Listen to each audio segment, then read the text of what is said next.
Hello, Madeleine from EarthKandi again. Today I'm going to make some melt and pour fluorescent soap, and I'm just going to show you how I go about that in case anybody's wondering. Get quite a few requests to, share my knowledge online, so I'm going to do that. Now for my melt and pour I use this mould that I bought off Etsy. It wasn't cheap, I think it was about £15 to £18. Not cheap, but it's really good for melt and pour.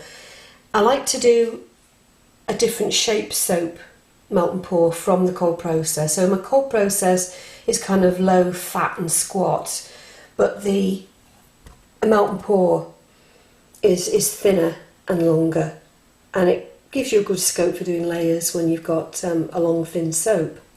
And I do tend to do several sort of layering techniques with melt and pour. So I'm going to do 2 layers or maybe 3, and I'm going to use fluorescent colours that I have here.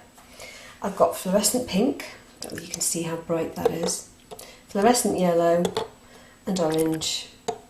My fragrance, very important to make sure that the fragrance you use when you're doing this kind of stuff, especially with the fluorescent colours, is to make sure you get a fragrance that doesn't discolour, because if it does, you're stuffed and you're going to lose all those beautiful bright colours.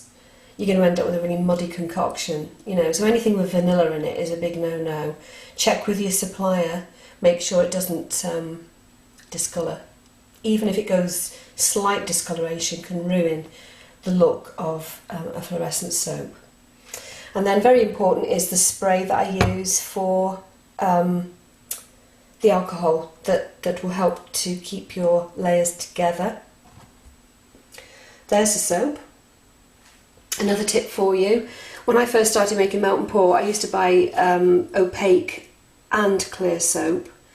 Now I only buy clear because I like to control the whiteness and denseness and sort of opacity of my soap, and you can't do that when you buy the soap that's already got the titanium dioxide in it. You don't really have much control over how that looks, so I tend to do that. The other thing is, I always use now in my melt and pour for a whitener corn flour. I don't use titanium dioxide, not unless I want a really dense white, a chalky dense white. And what this does, not only is it a more natural product and a skin softener, but it gives the soap a kind of alabaster opacity, which is really nice. It looks a bit like a sort of jelly blancmange, and again you can control how white you want that. So that's what I use, so there's a tip for you. So I'm just going to get things ready now and do my first pour. So here's the first layer, which is fluorescent orange with the corn flour added for the opacity. So you can see now how that looks. It looks a little bit like some kind of fruit sauce, really. We don't want it to look particularly foodie, and I haven't got a fragrance that's a foodie fragrance. I don't actually like foodie fragrances personally. Like chocolate and strawberry and stuff like that. I don't mind citrus, but in my experience citrus doesn't kind of sell that well. So this one is a kind of a fresh ozone-y type fragrance with a little hint of citrusy fruit in it. And that's going to be the base that I'm going to pour in now.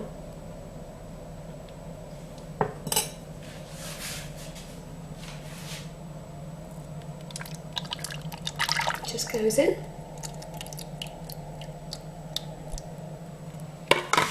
And you'll see you've got tiny little bubbles on the top of it there. So what you do then is you take your spritzer and you spritz with alcohol or witch hazel. I'm using witch hazel in this case.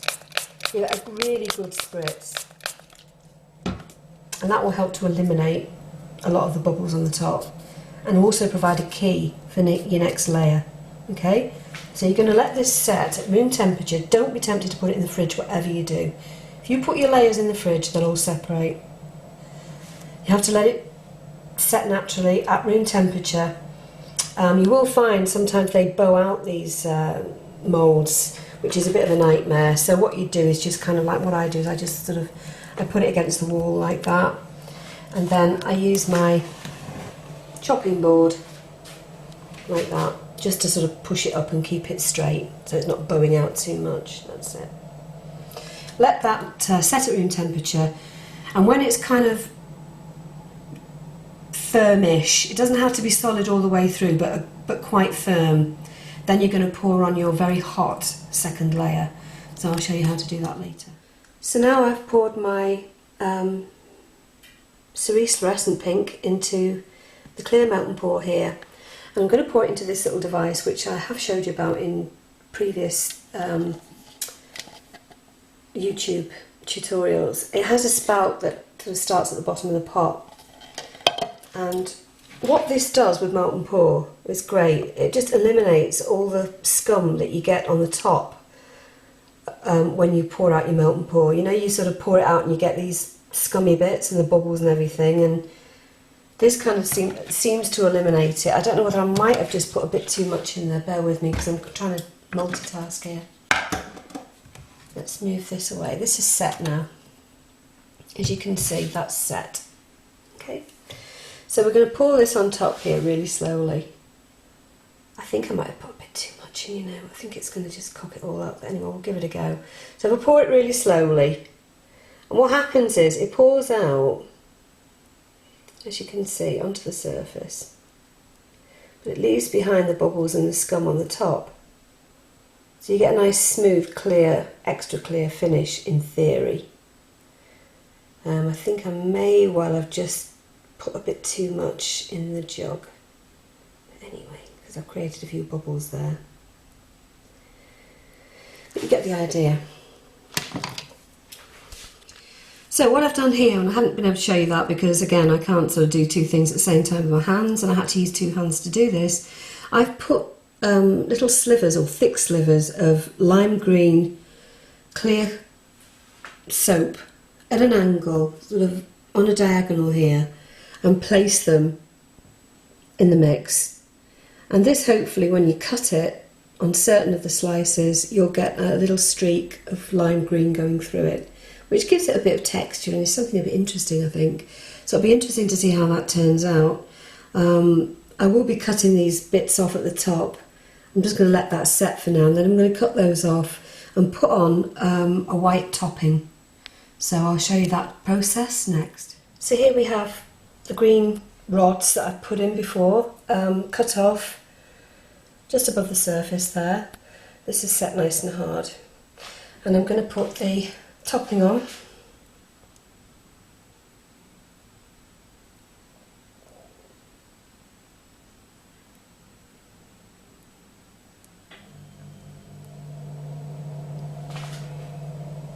Making sure that that completely covers it and comes right up to the top. And then I'm going to put a little bit of something on the top, probably some embeds. Just put them on the top.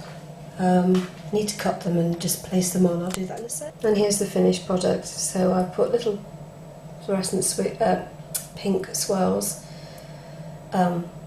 just popped it into the mix, and little bits of green, and then I've put little sprinkles of iridescent shocking pink glitter over the top.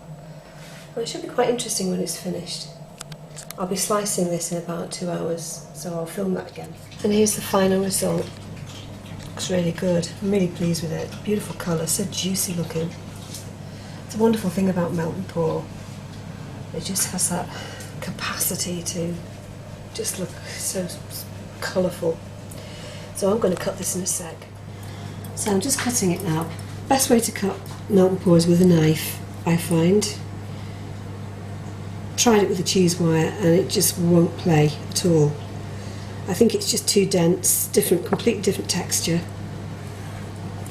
And you can see that's come out really well. Love the colours. I don't get quite as straight an edge when I cut with a knife. I do try. No matter how much I try, I never seem to be able to get it completely straight. But hell, you know, that's the joy of making handmade soap. You know, it's not all perfect. That's the whole point of it. It has its flaws. You know, it looks as if it's just been cut off in the shop, and that's really how it should look.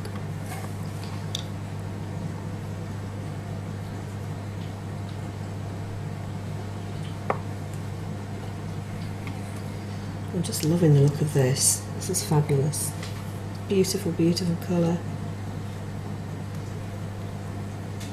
As you'll see, the layers are staying together beautifully. And that's because A, I didn't put it in the fridge, and B, you let one set completely and then you pour your next one really hot. And I find that works for me. I find that gives me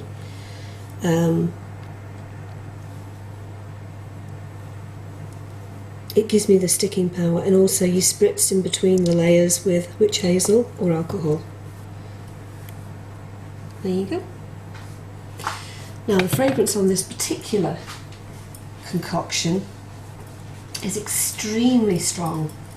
I probably used a little bit too much, so it's quite lingering, and you're only going to need a sort of little slice of this to get a lot of smell off it.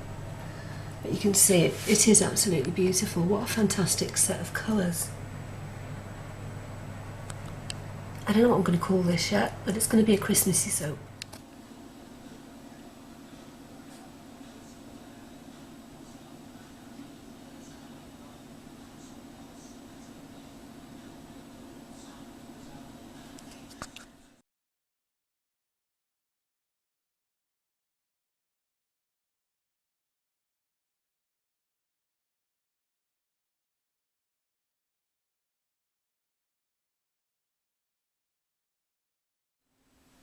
So we're back again.